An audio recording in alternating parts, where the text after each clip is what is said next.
l'information sur RTI 1. Bonsoir Madame, Monsieur, le sommaire de ce journal. Premier jour à la primature pour le nouveau Premier ministre Patrick Hachi. Il a reçu le dossier d'échange de sa nouvelle fonction des mains du secrétaire général de la présidence Abdourahmane Cissé. Patrick Hachi s'est engagé à maintenir la dynamique de développement impulsée par ses prédécesseurs. Séance inaugurale à l'Assemblée nationale. Les députés désignent ce jour pour président de l'hémicycle Amadou Soumaoro. Il est réélu avec 63,97% des suffrages. Son challenger, Nzinda Fouelian, issu du PDCI-RDA, obtient 85% des voix. Et sixième et dernière journée des éliminatoires de la CAN 2021. La Côte d'Ivoire l'emporte face à l'Éthiopie 3-1, c'est le score final. L'Éthiopie part en finale malgré sa défaite à l'issue du match nul de Madagascar contre le Niger. Bienvenue dans 123h. À la primature ce mardi, le nouveau Premier ministre, chef du gouvernement, Jérôme Patrick Hachi, a officiellement pris fonction.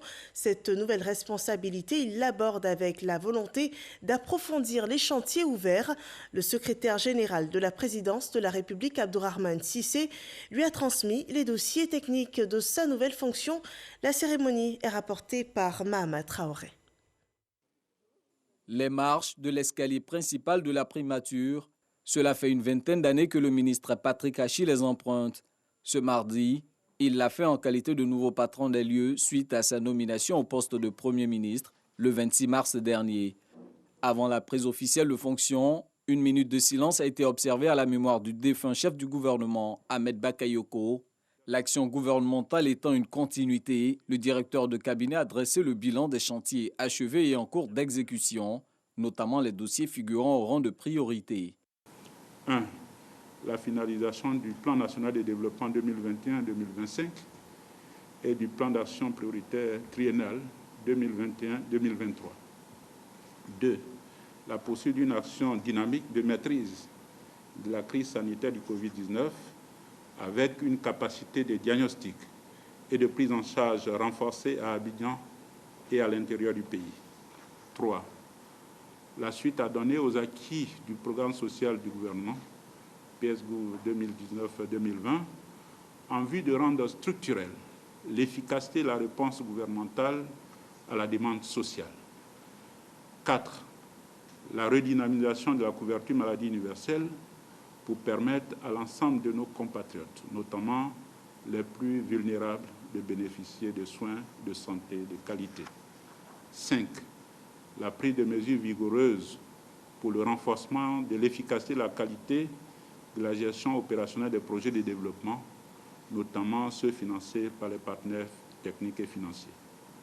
Quant à la secrétaire générale du gouvernement, elle a fait le point des textes de loi sur lesquels le nouveau Premier ministre doit plancher dans les prochains jours. Après cet état des lieux, il est revenu au nouveau secrétaire général de la présidence de transmettre symboliquement les dossiers au chef du gouvernement. Le président de la République vous a choisi pour coordonner l'action gouvernementale. Compte tenu des défis à relever pour améliorer les conditions de vie de nos populations et trouver de l'emploi pour nos jeunes, conformément à la vision du président de la République. Et à son programme, la Côte d'Ivoire solidaire, programme que vous connaissez très bien. Monsieur le Premier ministre, chef du gouvernement, nous n'avons aucun doute que vous réussirez, sous l'autorité du chef de l'État, votre mission à la tête du gouvernement. Je voudrais, au nom de son Excellence, M. Alassane Ouattara, président de la République de Côte d'Ivoire, vous réitérer mes félicitations et vous souhaiter plein succès dans la conduite de l'action gouvernementale au service de nos populations. Désormais imprégné des défis à relever à la primature, Patrick Hachi entend maintenir le cap tracé par ses prédécesseurs. Nous devons puiser en nous-mêmes les ressources morales, intellectuelles et spirituelles pour continuer notre marche en avant, afin d'amplifier l'œuvre de nos illustres frères.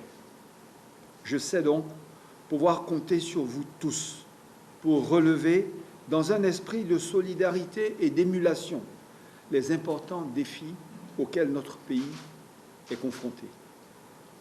Monsieur le ministre, secrétaire général de la présidence de la République, mesdames, messieurs, l'action gouvernementale est une continuité qui, tout en s'inspirant des acquis importants du passé, doit s'enrichir continuellement des exigences du moment. J'aborde donc mes fonctions de Premier ministre dans cet esprit d'approfondissement des chantiers ouverts, avec pour objectif majeur la mise en œuvre diligente et réussie du programme de société du président de la République, son Excellence M. Alassane Ouattara. La primature compte 18 structures sous tutelle et un personnel composé de 306 agents. L'actualité parlementaire, Amadou Soumaoro a été réélu à la présidence de l'Assemblée nationale. Le député RHDP de Séguéla sous-préfecture a obtenu 158 voix sur 243 du suffrage exprimé.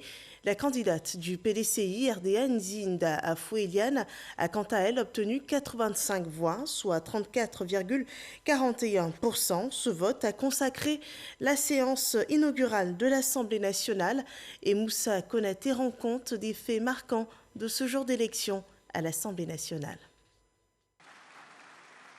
Amadou Soumaoro conserve son poste de président de l'Assemblée nationale.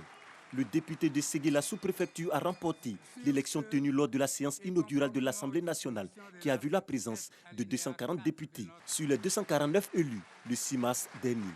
C'est la reconnaissance à une personne qui a œuvré pendant longtemps aux côtés du président Ouattara pour les Ivoiriens. Et je crois qu'en ce jour, il mérite encore davantage d'avoir la confiance de ses collègues députés. Je suis très heureux de sa réélection. C'est une victoire qui est méritée et nous avons donc espoir qu'il y aura de l'amélioration, n'est-ce pas, au sein de l'Assemblée nationale, dans le suivi des actions gouvernementales. Nous nous réjouissons et je pense que c'est la continuité. M. Amadou Soumaoro a quand même donné beaucoup de choses. Il a permis que les députés aujourd'hui aient un statut. M. Amadou Soumaoro a fait ses preuves. Je pense que c'était légal de l'aider à continuer ce qu'il a aidé à commencer. Le RHDP a une majorité confortable. C'est normal que le choix soit porté sur le candidat du RHDP. C'est un choix que nous saluons. C'est la majorité qui a prévalu. Nous espérons maintenant que les règles de fonctionnement de l'Assemblée nationale soient respectées, que dans la composition du bureau de l'Assemblée nationale, toutes les sensibilités soient représentées de façon juste et que l'institution fonctionne sur la base des principes démocratiques. Ils ont la majorité et donc mathématiquement, le résultat qui est sorti du vote est celui que tout le monde attendait, donc il n'y a pas réellement de surprise. La procédure vis-à-vis de nous autres a été très objective puisqu'elle correspondait exactement au texte. Et donc il n'y a pas eu non plus au niveau des textes de surprise, donc tout s'est bien passé. Amadou Soumaoro, candidat du RHDP à cette élection, a obtenu 158 voix contre 85 pour son adversaire, la candidate du PDCI RDA, Nzi Afoueliane, députée de Bokanda. L'opposition est minoritaire à l'Assemblée nationale, donc je peux dire qu'ils nous ont voté, presque l'intégralité, tous les députés de l'opposition, donc je suis satisfaite du résultat, la démocratie a triomphé. Donc je dis merci à tous les députés qui m'ont voté. Je félicite aussi également le vainqueur. Ils étaient au total 4 candidats retenus pour le poste de président de l'Assemblée nationale. Les 2 autres candidats, Vassilike Konaté et Mariam Traoré, ont tous deux retiré leur candidature pour soutenir celle d'Amadou Soumaoro.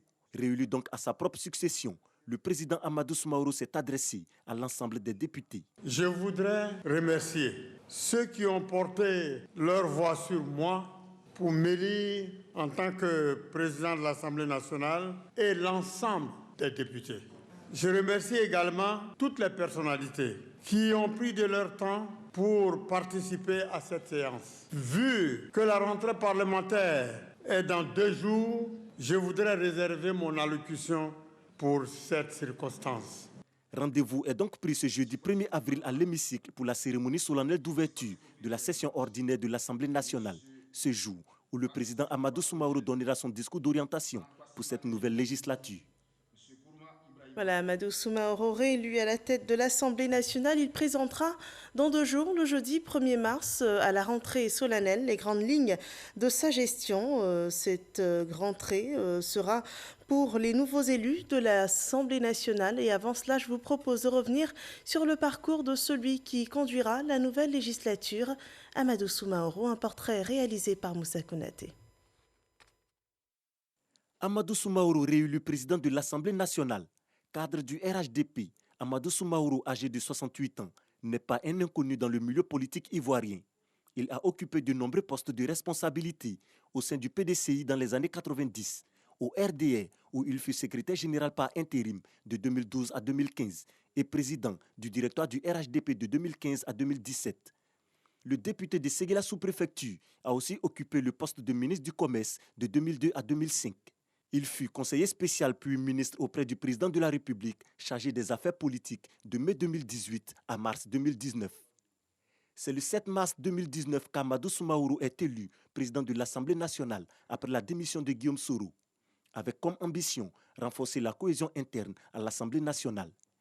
Quelques mois plus tard, Amadou Soumaoro, communément appelé Tchomba, est élu à l'unanimité président de l'APF, l'Assemblée parlementaire de la francophonie, le 9 juillet 2019, lors de la 45e session de l'institution parlementaire internationale tenue à Abidjan. C'est donc un homme politique averti qui conserve son fauteuil de l'hémicycle. En religion, quelques jours seulement après le dimanche des Rameaux, l'Église catholique a célébré la messe chrismale en l'archidiocèse d'Abidjan. Cette messe marque véritablement l'entrée dans la Semaine sainte. Elle a été ponctuée par le renouvellement des vœux des prêtres, des vœux de célibat, de pauvreté et d'obéissance à Dieu. Ce fut aussi l'occasion de bénir le Saint-Crème et les autres huiles servant au sacrement. Cette messe chrismale a été présidée par Monseigneur Salomon Lezoutier, évêque de Yopougon. L'Église catholique enseigne la charité comme expression de l'amour de tout chrétien pour Dieu. L'occasion du carême, c'est une période ouverte pour manifester ce sentiment envers son prochain. C'est ainsi que, se joignant à toute l'Église catholique, le président de la République, Alassane Ouattara, a fait don de vivres aux chrétiens d'Abangourou et de Bondoukou. S'étant donc réceptionné hier, les images de cette action sont rapportées par Herman Yamia. 4 tonnes de riz, 20 cartons d'huile, 28 cartons de pâtes alimentaires, 8 cartons de sucre, plusieurs cartons de chocolat en poudre, plus des enveloppes pour les diocèses d'Abangourou et de Bondoukou. C'est un don du président de la République Alassane Ouattara pour soutenir les communautés chrétiennes pendant ce moment de carême. Recevant ces dons, les bénéficiaires n'ont pas manqué de traduire leur gratitude au président de la République pour ce geste qui arrive à point nommé. Au nom de son Excellence, Monseigneur Bruno Essoyedo, évêque du diocèse de Bondoukou, traduit à l'endroit du président de la République toute la reconnaissance de la famille catholique du diocèse de Bondoukou. Nous demandons au Seigneur de combler de grâce chacune de leurs personnes afin qu'ils aient toujours à cœur de se souvenir de l'Église, des religieux que nous sommes, surtout des pauvres, parce que parlant de Caritas, on parle de la charité de l'Église envers les nécessiteux. En faisant ce don, ce n'est pas seulement à l'Église, mais c'est aussi aux nécessiteux. C'est le ministre Roger Adom qui a remis les dons aux autorités chrétiennes. Il a indiqué que le président, qui a toujours été aux côtés de toutes les communautés religieuses, ne pouvait pas rester insensible pendant cette période de carême chrétien. L'objet du président de la République, c'est de construire une Côte d'Ivoire solidaire. Donc l'objectif principal était donc de venir voir nos frères qui sont en prière, qui pensent au bien-être des Ivoiriens, qui pensent à notre avenir, à des côtés de bonheur, de joie de notre pays, de venir les soutenir, de les aider, de leur apporter du réconfort et de leur dire que leurs sacrifices ne sont pas vains et ils sont reconnus, en plus d'être reconnus par Dieu. L'émissaire du président de la République a invité les chrétiens à profiter de ce temps de jeûne pour adresser des prières à Dieu afin qu'il laisse sa main sur la Côte d'Ivoire et la protège de toutes les calamités. Pour ce temps de carême, le pape François invitait les fidèles catholiques à une foi sincère, une vivante espérance et une charité active. C'est une recommandation bien suivie par la première dame Dominique Ouattara qui a fait don de vivre et non-vivre à 14 congrégations religieuses. Grâce Kando. La toile de la charité continue de se tisser en faveur de l'Église catholique. Après les grands séminaires et diocèses de Côte d'Ivoire, C'est au tour de 14 congrégations religieuses de recevoir des dons en vivres et non-vivres d'une valeur de 20 millions de francs CFA de la part des autorités étatiques. De quoi permettre à ces consacrés de venir en aide aux personnes nécessiteuses. Cette initiative est très heureuse et très significative, chargée de sens. Et la période choisie pour faire ces dons aux religieux et religieuses est très très profonde. Derrière une religieuse se cachent beaucoup de personnes vulnérables, beaucoup de pauvres. Et tous ces dons iront vraiment à ces personnes pauvres. C'est vraiment une grande joie pour nous de pouvoir rendre service parce qu'on veut faire du bien, mais on n'a pas toujours les moyens. Ces dons sont de la première dame de Côte d'Ivoire, Dominique Ouattara, qui témoigne de sa proximité avec l'Église catholique en ce temps de carême. La première dame, en tant que fille de l'Église, se soumet à cette exigence-là. Un chrétien, c'est celui qui recherche le Seigneur, qui cherche à faire grandir sa foi. Et dans la quête de cette foi-là, il y a ce qu'on appelle donc la charité, l'amour de l'autre, l'amour du prochain.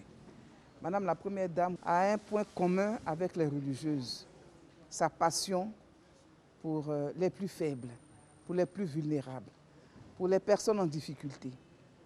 En plus de cela, en tant que chrétienne, elle a décidé de soutenir les religieuses dont le sacerdoce est justement d'être auprès des populations, en particulier les plus vulnérables.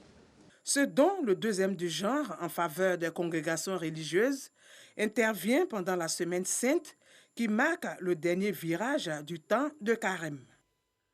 Et prenons maintenant des nouvelles des zones attaquées par des terroristes dans le nord du pays. D'abord, le département de Téini, la localité de Kolobougou, où un poste de la gendarmerie nationale a été la cible d'individus non identifiés. Les échanges de tirs ont occasionné la mort d'un gendarme, la blessure d'un autre qui a été évacué à l'hôpital de Téini. Côté population, eh bien, la vie a repris dans le campement qui abrite ce poste de la gendarmerie nationale. À Kafolo, après cette seconde attaque, les ratissages se poursuivent pour retrouver les assaillants qui ont pris la fuite. La zone est bouclée par l'armée ivoirienne. Nos envoyés spéciaux n'ont pu accéder à la zone qui jaugeait et ils ont jaugé l'ambiance dans la localité et les localités environnantes. À 30 km de Kafolo, les habitants de Petit Nation témoignent. Le point de Léon Pro et Baba Diakité. Petit Nation, 30 km avant Kafolo, théâtre de l'attaque d'assaillants sur les forces de défense et de sécurité dans la nuit du dimanche 28 au lundi 29 mars 2021. Dans ce village carrefour, les populations vaquent à leurs occupations habituelles. C'est qu'ici, on n'a pas été ébranlé par cette deuxième agression terroriste. Nous, on n'a pas trop senti ça parce que il pleuvait chez nous ici. Il y a des gens qui disent que non, ils lançaient je sais pas, les lance-croquettes, il y avait les tirs. On ne peut pas dire quelque chose qu'on n'a pas vu. Mais côté trafic, des interruptions encore dans le sens Petit Nation Kafolo. En témoigne la direction de ces véhicules, pourtant en partance pour Kafolo. On est arrivé à Nassin. On nous a fait retourner pour dire qu'on va venir attendre un peu.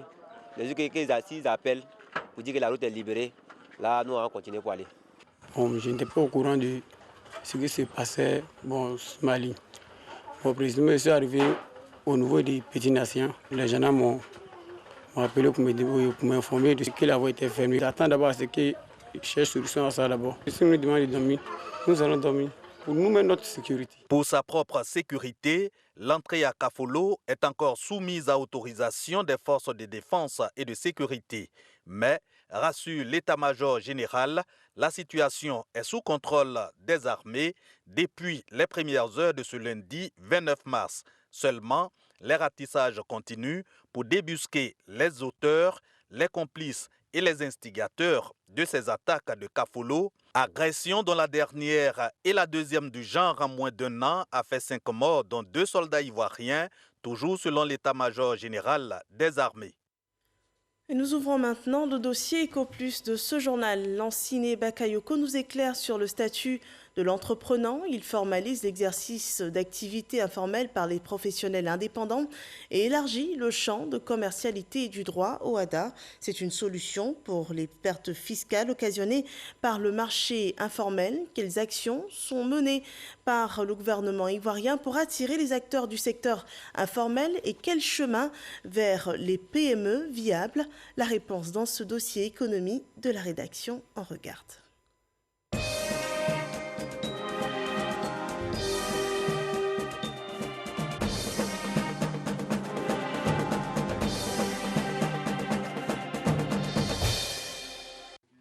Il y a quelques années, Roger Bango, jeune entrepreneur de mode, avait fait le choix de l'informel. Victime de tracasseries administratives et de difficultés de tous ordres, il s'est finalement résolu à régulariser sa situation. La difficulté que j'avais avant, quand j'étais dans l'informel, c'est que non seulement je n'avais pas accès au marché, c'était difficile, moi par exemple, de faire des prestations, on me demande des factures, je n'en avais pas. Et donc ça me limitait dans tout, ça me limitait dans pas mal de choses. Et vous voyez, généralement quand on est entre nous, tout le monde a peur de tout ce qui est formalisation parce qu'on se dit qu'il y a des impôts qui viennent après, il y a toutes ces choses qui vont venir se tomber là-dessus. Donc finalement, on a tous peur d'aller à la formalisation. On a tous peur d'aller se déclarer aux impôts, on a tous peur de faire une partie formalisée. Mais à un moment donné, bon, on avait marre parce que c'est clair que je te dis que soit à partir du moment où tu fais une entreprise, à un moment donné, il faut évoluer. Aujourd'hui, basé à Cocody les Deux Plateaux, Roger Bango a formalisé son activité. Malgré la quarantaine de personnes qui travaillent dans les ateliers de couture et dans les salles de broderie, le jeune entrepreneur a le carnet de commandes bien chargé. Le cadre est accueillant et sécurisant, surtout aussi. Quand on rentre, on est fier et c'est taillé. Si on te dit taille 42, taille 44, quand même la personne n'est pas là, que tu prends la taille 44, tu vas offrir, la personne porte, ça va. Ça veut dire que c'est du professionnalisme. Sorti de l'informel, une problématique que le gouvernement tente de régler via le statut de l'entrepreneur. C'est un nouveau régime juridique simplifié créé par l'acte uniforme de l'OHADA. Il s'applique à toute entreprise ayant un chiffre d'affaires inférieur à 10 millions pour les prestataires de services, 20 millions pour les artisans, 30 millions pour les commerçants. En Côte d'Ivoire, ce chiffre a été porté à 50 millions. Nous avons donc décidé de fixer ce montant à 50 millions en Côte d'Ivoire pour tenir compte du niveau de développement de la Côte d'Ivoire. On s'est dit, avec le niveau de développement de la Côte d'Ivoire, si on limitait simplement à 30 millions, eh bien, il y a une bonne partie qui serait exclue de ce statut-là. Donc c'est plutôt un avantage en essayant d'élargir. L'opération d'enrôlement a été lancée en février à San Pedro, l'un des centres pilotes avec la ville de Bouaké. Ange Bailly fait partie des premiers à s'être fait enrôler. Avec la carte de l'entrepreneur, je crois que beaucoup de choses vont vraiment marcher et vont réussir vraiment dans ma position. Il s'agit pour ces jeunes opérateurs économiques d'intégrer les circuits formels, non seulement pour se prévaloir des dispositions relatives au droit commercial général, mais surtout profiter des exonérations fiscales qui s'imposent à l'entrepreneur individuel. Il faut qu'on arrive à ramener tout le monde dans ce programme-là, pour que tous les artisans, tous les commerçants qui sont dans ce domaine-là puissent se formaliser, pour que nous tous, on puisse avoir une chaîne de valeur qui roule comme il se doit. Si les acteurs de l'économie parallèle intègrent le statut de l'entrepreneur, c'est toute la chaîne de production de la richesse nationale qui sortira renforcée, car l'informel constitue un problème à un triple niveau. Premier niveau, c'est au niveau des acteurs eux-mêmes du secteur informel. Ils sont victimes de tracasseries administratives et ils ne peuvent pas bénéficier de tous les avantages que l'État est en train de préparer pour eux. Deuxième niveau, c'est les entreprises qui sont formellement identifiées et qui sont formellement déclarées. Celles-là, parce qu'elles sont victimes de ce qu'on appelle la pression fiscale, puisqu'elles sont seules à payer.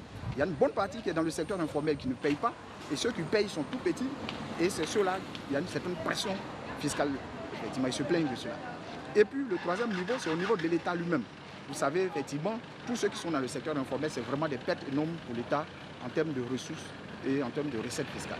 Selon le Fonds monétaire international en Côte d'Ivoire, le marché informel représente entre 30 et 40% du produit intérieur brut. Chiffre confirmé par l'Institut national de la statistique, via son enquête sur le niveau de vie des ménages réalisée en 2015. Cette étude révèle que 7 millions de personnes exercent dans le secteur informel, soit 92% des emplois. Notre pays connaît une forte croissance, mais cette croissance nécessite bien sûr beaucoup de revenus pour pouvoir exécuter les projets de développement. Et c'est pour cela que chacun des Ivoiriens, chaque acteur économique doit contribuer à la mobilisation de revenus, à la mobilisation de ressources pour le développement de l'économie ivoirienne. Le statut de l'entrepreneur est acquis pour une durée de 5 ans renouvelable. Cependant, si le plafond du chiffre d'affaires est dépassé pendant 2 années consécutives, l'entrepreneur doit changer de forme juridique pour continuer son activité. Voilà, le passage du secteur informel au statut d'entrepreneur, l'état des lieux en Côte d'Ivoire, un dossier réalisé par Lanciné Bakayoko. À présent, cette bonne nouvelle pour les férus de shopping. Les soldes 2021 jouent la carte de la prolongation, une mesure actée par ce communiqué du ministère du Commerce et de l'Industrie en vue de permettre aux commerçants et à la population de réaliser de bonnes affaires en cette période de festivités pascales. Le ministère du Commerce et de l'Industrie a le plaisir d'informer les opérateurs économiques et les consommateurs que la date de clôture de la première période légale des ventes soldes initialement prévu pour le mercredi 31 mars 2021 est exceptionnellement reportée au dimanche 4 avril 2021. La mémoire du défunt Premier ministre Ahmed Bakayoko reste encore vive. L'ambassade de Côte d'Ivoire en Corée du Sud lui a rendu hommage en présence de 43 missions diplomatiques. Le commentaire de Cheikh Koné. Drapeau en berne au siège de la représentation diplomatique de la Côte d'Ivoire à Séoul, en Corée du Sud. Un livre de condoléances ouvert aussi bien physiquement que virtuellement pour permettre aux officiels d'exprimer leur compassion. Ce sont au total 43 missions diplomatiques qui ont témoigné leur solidarité à la Côte d'Ivoire. À l'occasion de cet hommage, le chef de mission, l'ambassadeur Sylvestre Kouassibilé, a énoncé les valeurs incarnées par le Premier ministre Ahmed Bakayoko, un homme reconnu pour sa grande humilité et sa générosité, ainsi que pour son esprit de compromis. Le chef de mission a terminé son propos en adressant ses condoléances au président de la République et à la Côte d'Ivoire entière. Et on n'oublie pas non plus la lutte contre la pandémie de coronavirus.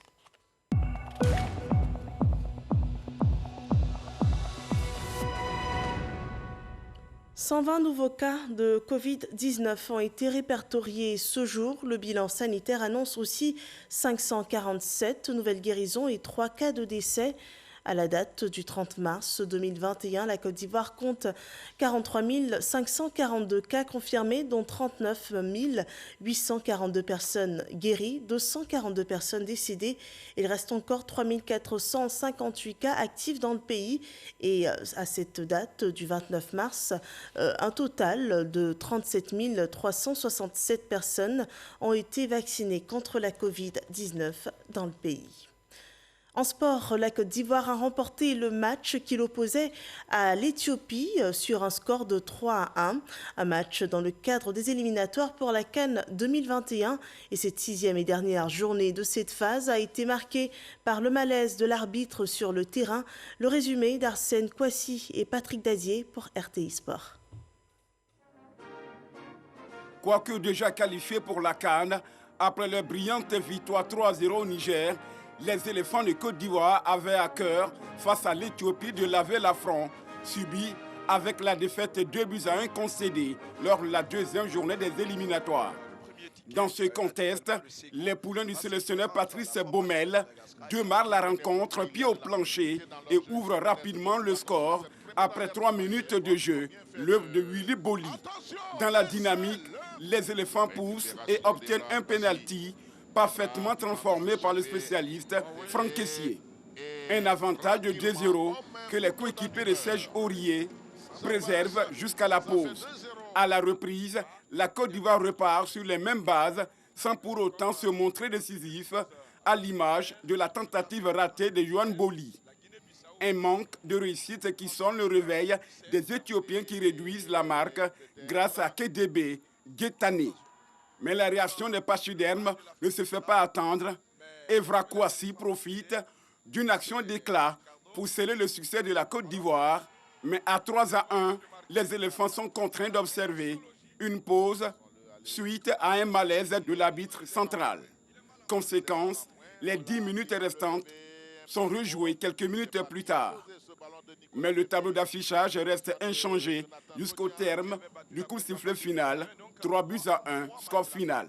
Les éléphants de Côte d'Ivoire entérinent ainsi leur qualification pour la 33e édition de la Coupe d'Afrique des Nations Cameroun 2022. Voilà, nous achevons ce journal sur cette victoire des éléphants de Côte d'Ivoire. Je vous retrouve demain pour d'autres nouvelles sur RTI 1. Bonne fin de soirée chez vous.